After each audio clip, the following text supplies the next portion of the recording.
this crisis that is living, I live it on my skin as well, and it's not from now. Si c'est difficile pour quelqu'un qui est déjà marié avec un enfant, etc., pour un jeune qui commence son travail, c'est presque impossible.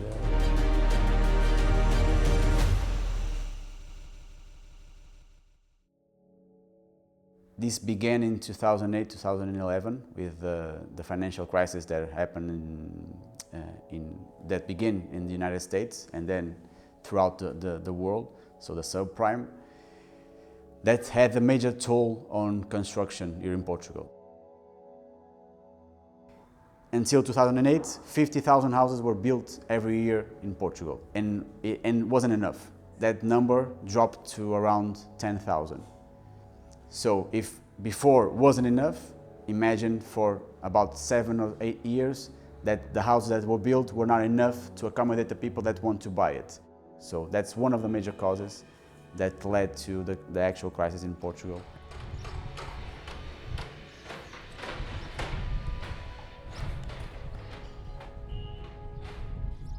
Et c'est pas facile, c'est pas facile. Ici à Porto, j'ai vu un appartement ici à Porto au centre, il n'y en a pas. Au centre, il n'y a même pas. Le prix il a augmenté beaucoup car il y en a très peu de logements pour les habitants, pour les locales. What's happening socially is that people are beginning to rent houses with people that they don't know or other families. So imagine in a two-bedroom apartment for rent, that each bedroom has a family instead of one house for one family because they cannot afford it. On voit chaque fois plus de sans-abri parce qu'ils ne trouvent notre place pour vivre, même s'ils travaillent. Ils travaillent, mais ce qu'ils gagnent n'est pas suffisant pour maintenir une maison, pour acheter ou louer une maison, une chambre même.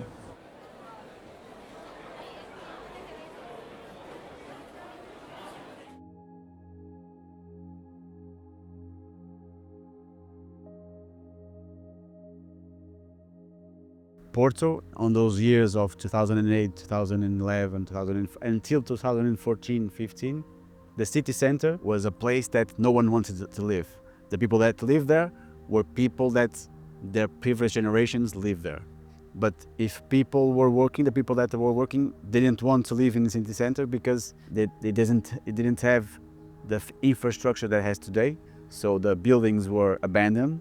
There are a lot of houses that were used to, for example, things that are besides the border, so drugs and something like that. So the city center was not as pleased as it is today.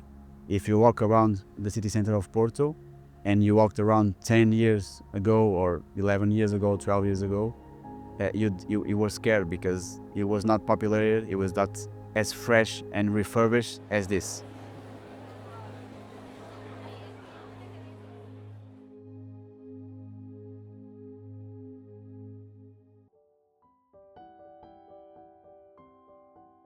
For me, the Golden Visa was very important for Porto to be the city that it is today. Le Visa d'Or, c'est un programme créé par le gouvernement ici au Portugal, pas seulement au Portugal, mais ici au Portugal ils l'ont fait, qui donne à ceux qui veulent un visa pour entrer en Portugal, pour venir vivre à Portugal, dès qu'ils dépensent pour une habitation, je crois que c'était quelque chose comme 500 000 euros. So the Golden Visa was an opportunity to have the rehabilitation of the city center. And so what happened was the government opened the Golden Visa and people were interested because they have benefits in terms of taxes to come here to look at houses and buildings and say, okay, I'm going to invest here and this will transform and give me money on a couple of years. And that's what happened. We're talking about funds, we're talking about individual people, enterprises that came here and saw the opportunity in Portugal to invest. So you have new constructions and you have rebuilds, and many of things of Golden Visa was for rebuild.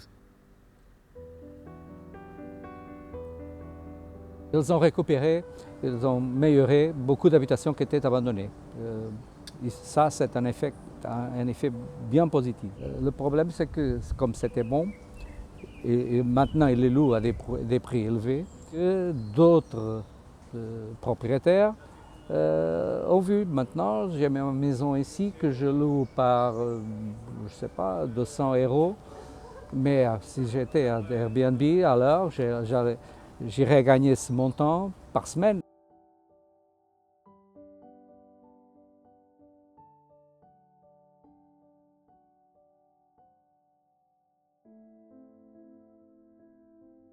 Since 2015, Portugal has been on the radar for tourism, for example, and that helped a lot to rebuild the city center, but as well put a lot of stress in terms of people are coming to Portugal, are getting to know Portugal, and people with higher incomes are coming here, so are able to pay more for the houses.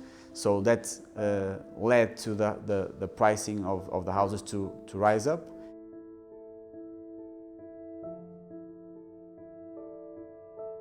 At this moment, the people in Portugal, even let's say in Porto, what's happening is that they need to get out of the city center or where they live their whole life and go to the suburbs and look for houses outside the major area of Porto, the central area of Porto. I can give you my example. I was born and lived here in Porto, smack on the city center in Sudofeita. I was born near Sudofeita. I lived in Sudofeita and then in the area of Bonfim. And at this moment, if I wanted to buy or rent a house in those areas, I'm not able to. And I have, let's say, an above average salary. So what I needed to do, I needed to go to the suburbs. So my commute time is higher. So instead of walking here in 15 minutes, I need to come driving a car and waste like 30 to 40 minutes on traffic. Or if I take public transportation, my time of commute is like 1 hour and 20 minutes.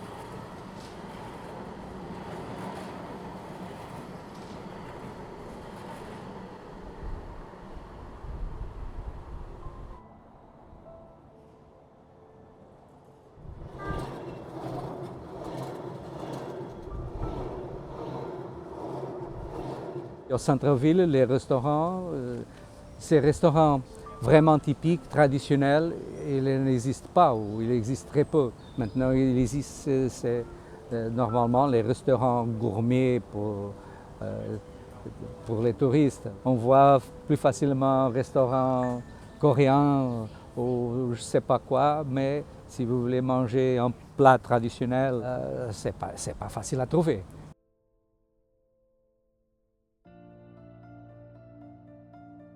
When I go to the city center and what I see is tourism and shops that are not local, is more people looking and seeing and actually people living there. I think about what have we done and how things have changed and how Porto is vibrant, but it's not. We are there, but we don't live there, and the heart is probably not already in the city center. The heart of Porto, that other people are not there.